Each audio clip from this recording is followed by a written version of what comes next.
Mga kababayan, isang mapagpalang umaga at araw sa inyong lahat. Muling pagbabalik ay Gina 20 at ito, ang pagbabalik natin mga kababayan ay meron na naman tayong good news. Ano?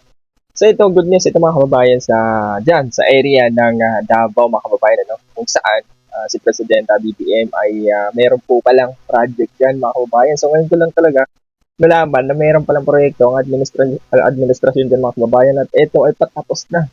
At ang malapit dito mga kababayan ay ano siya, kumbaga hindi naman natin masabi na pabahay o parang ano siya condo.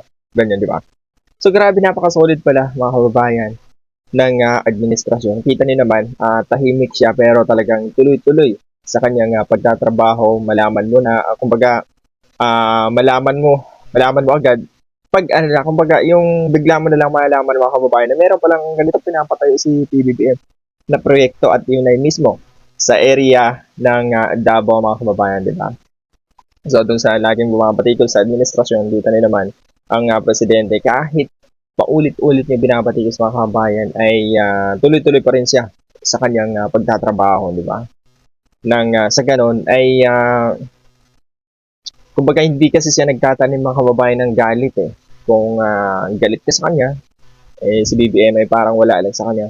Ang sa kanya lang is sige, makapaglingkod sa taong bayan ay ganun kumbaga tuloy-tuloy siya mga kabayan. Hindi siya nagpapa-apekto doon sa kapwa natin mga Pilipino na napaka-negatibo. So ipapakita ko sa inyo itong mga kababayan itong project ni President ng BBM. So napaka-solid to mga kababayan, grabe.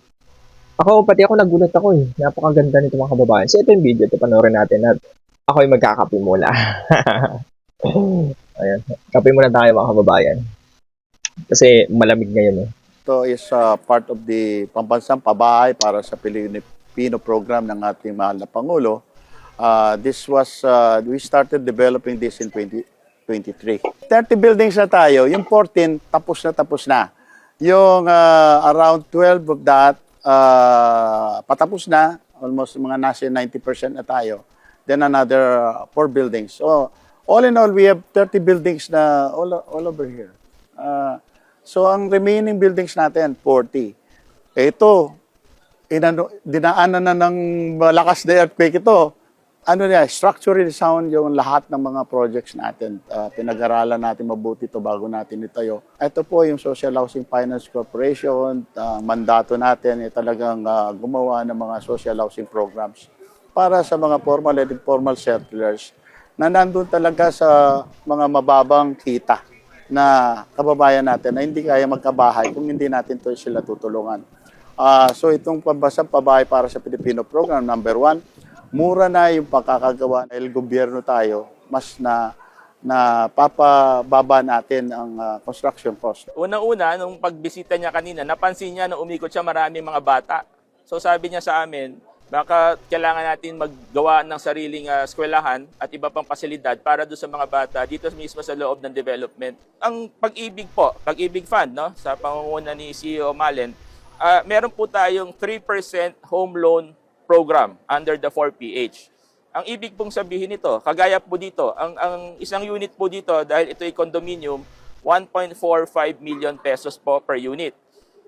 May dalawa po tayong option. Yung buyer po, yung beneficiary, pwede siyang pumili kung gusto niya yung level na amortization, ibig sabihin, mula simula hanggang dulo, equal yung hulog niya, 4,000. Mga kababayan, kung lahat ng natutulungan ng administrasyon o lahat ng mga kababayan natin ay nakaka-appreciate sa ginagawa ng ating presidente, ay talagang napaka-solid din mga kababayan. Ano? So kita niyo naman, yun ay kumbaga sobrang solid to.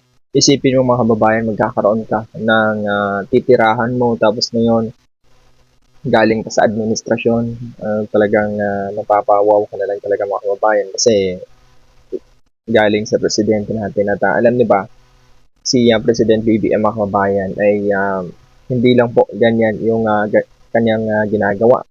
Kumbaga marami pa po siyang ginagawa mga kababayan, ano? Tulad ng pagbibigay ng mga kagamitan sa magsasaka natin sa mangingisda at doon sa bawat event o program na ginagawa ni BBM is namimigay siya mga kababayan ng 10 kilos at may kasama po mga kababayan. So ganyan po ang ating administrasyon. Kahit kahit anong batikos na sa kanya ay tuloy-tuloy pa rin sa kanyang trabaho. So itong ano na to, itong video na napanood nyo ay iyan mga kababayan ay kumbaga galing po siya ng SONA, di ba, after ng SONA. So ngayon kinabukasan is nagtrabaho siya mga kababayan, di ba? So alam naman natin na panay trabaho ni BBM mga kababayan. So kung gusto niyo pong makita o araw-araw mapanood mga kababayan ay nandiyan po ang RTVM. Bawat event ni Presidenta BBM ay nandiyan po ang RTVM upang nakasubaybay at ito ay naka-live pa mga kababayan, di ba? So napaka-solid ng ipinapakita ng RTVM patungkol kay Presidenta BBM. So maraming salamat sa lahat ng tuloy-tuloy na sumusuporta sa administrasyon. Sana mga kababayan ay tuloy-tuloy na hanggang sa matapos ang termino ng administrasyon. Maraming salamat po and God bless mga kababayan. Ingat kayo palagi. Like and share and subscribe. I've been and 20.